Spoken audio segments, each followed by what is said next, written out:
Okay, so in this video, I'm going to be going over how to complete the square. Now, here's simple ways. This is a very simple video to explain on how to complete the square.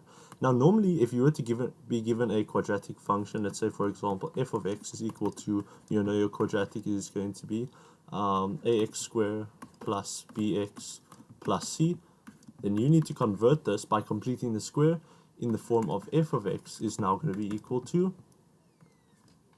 x minus p all squared, a times x minus p all squared, and then plus q meaning our shift, our vertical shift over here. Sorry, this is terrible. Our vertical shift, and then this p meaning our horizontal shift. Okay, so now what are we going to be doing from this point over here? Let's just give a random equation over here.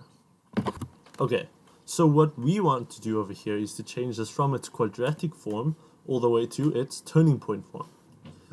Okay, from this point, what we're going to be doing, I'm just going to isolate this and put it on its own. I'm going to use my special arrow over here, and now I'm going to do the following, right? So now we have x squared minus 6x minus 2. And now we're going to write this like this, right? So it's going to be equals. We're going to have x squared minus 6x. So what we can do over here is the first step we're going to take is to isolate these two. Normally you would isolate the two terms with x in it, the ax squared plus bx terms, and then you would leave the c outside. And now from this part over here, we're going to fill in something inside of the bracket. We're going to input this, right? So we're going to follow we're going to do the following format. We're going to say that b over 2 all squared is just going to be, and now what do we know our b value as? Our b value is negative 6. So if we plug in our negative 6 into our b, all divided by 2, we're going to get an answer of negative 6 over 2, which is equal to negative 3 all squared, which is just equal to 9, positive 9. Okay, and then that is what we're going to be putting inside of our bracket like this. X squared minus 6x plus 9. This is just a method on completing the square. And I think this is probably the easiest approach, in my opinion. And then we have minus 2. And now we also need to do something outside of this bracket. So if we do something in the bracket, we need to do something outside of the bracket as well to balance out this trinomial that we actually have. Okay, so what you need to do is you need to consider the coefficient outside of the bracket, which is positive 1, and we are going to multiply this 1 by what we have determined, which was positive 9, and we're going to add it by what we have determined. So that's going to be 1 multiplied by 9, which is just going to be equal to 9. Okay, and then over here we're just going to continue. It's going to be, so we don't have to include the 1. What you can see over here, right? Okay, I'm going to draw it nice and neatly over here. X squared minus 6x plus 9, and then minus 2 plus 9, which is equal to positive 7. Okay, so now we see that we have a trinomial that we can factorize, right? Because the factors of x is just x and x, and the factors of 9 is 3 and 3, right? Or 9 and 1.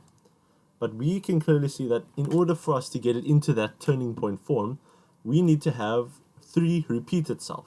In this case, we need to have factors that repeat itself like this, and this is how it will look like. We're going to have x in the one bracket over here. The biggest number, well, I mean, in this case, they're both the same number. So one is going to be a negative, and the other one is just going to be the negative times the positive, which is a negative. So it's going to be x minus 3, and then x minus 3, which we can also write it as x minus 3 all squared, and we have plus 7 outside. And there we go. Now we have it in our turning point form, where the a value is just going to be 1, our p value is just going to be it's negative 3, and then our q value, sorry, I should have done this, and our q value should be positive 7. So therefore we need to write the turning point, just to like finish off over here, our turning point is going to be when we have the negative 3 over here in the bracket, we're going to take it out as a positive 3. And then we are going to have this plus 7, which is going to leave it as its original sign. So it's going to be positive 7. And therefore our function will look something like this. Positive 3, let's say it's somewhere here.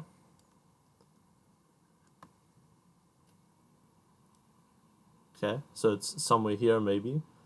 And then let's say that the 7 is somewhere over here. And then we draw our thing over here because remember we have constructed our coordinate point. And then because our parabola is concave up, it's going to look like this. Okay, now let's move on to one more example, and then you'll be well aware on how to complete the square. Guys, also just one more thing. In the previous example, I didn't write down the form, so the previous answer was actually f of x. Because remember, that was from our equation. We should have said, therefore, f of x would be equal to, I believe it was x minus 3 plus 7. Square, sorry. The square has to be there.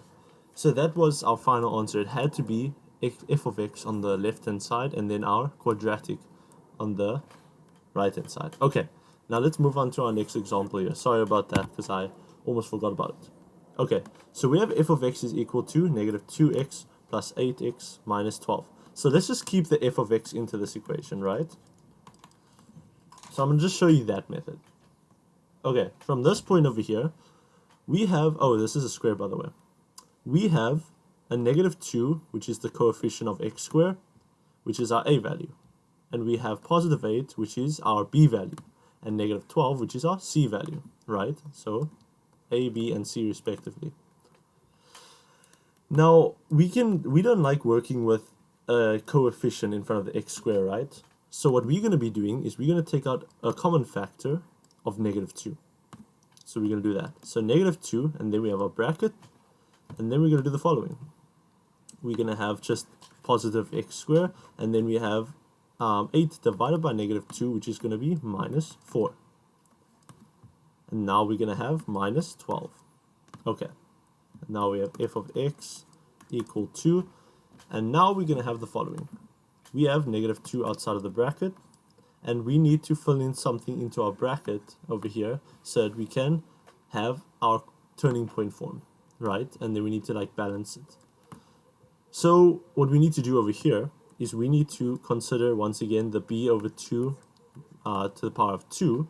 And then we know our b value is just equal to negative 4. And then we say that's divided by 2 all squared, and therefore we have here negative 4 over 2 is just negative 2 all squared, and therefore the answer is positive 4. So therefore what we're going to be doing over here is also, I completely forgot about the x as well. So we're going to have x squared minus 4x. I apologize if you've been screaming behind that screen, by the way, because yeah, we make some mistakes, but I must make sure that I don't make these major mistakes. If I were to pick up these mistakes, then I have to remake the video. But thankfully, I picked up these mistakes, which at least you can see that you can also determine whether or not you've made these mistakes. We're all still learning in this world. Just know that. Okay, so what we're going to be doing is we have our positive 4. So we're going to plug that in. Because I was thinking now, is it going to be minus 4 plus 4? And that's why I realized that the x was not there.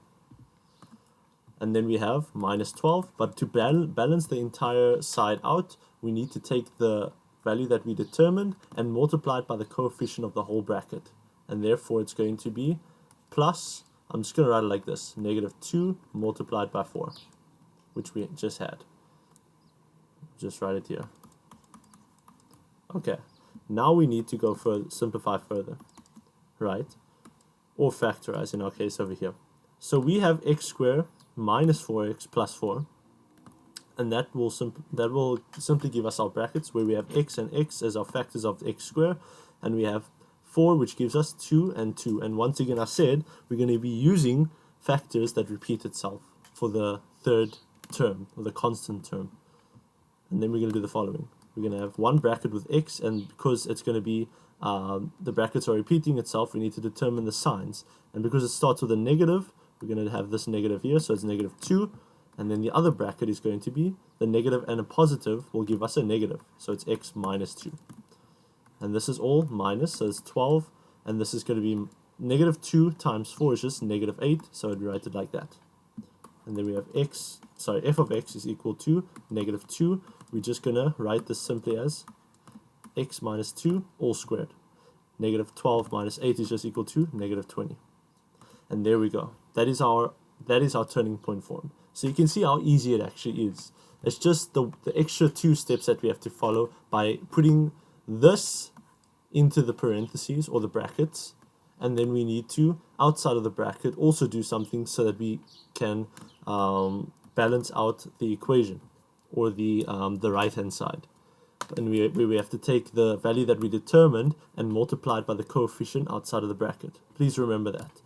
And then you can even test it out. You can even use like Desmos or something on your like a graphing app. You can use that to also determine that those two are going to be the same. You can see that the turning point form will be exactly the same as the quadratic form. So that is going to be our equation. And our turning point, our coordinates is going to be the negative 2 will become a positive 2 when you're taking out of the brackets. And then outside of the bracket here, we have our Q value, which is negative 20. That indicates our vertical shift. And therefore, that is our vertex or turning point for our quadratic, or I guess our parabola, actually. Have I even said parabola throughout this video?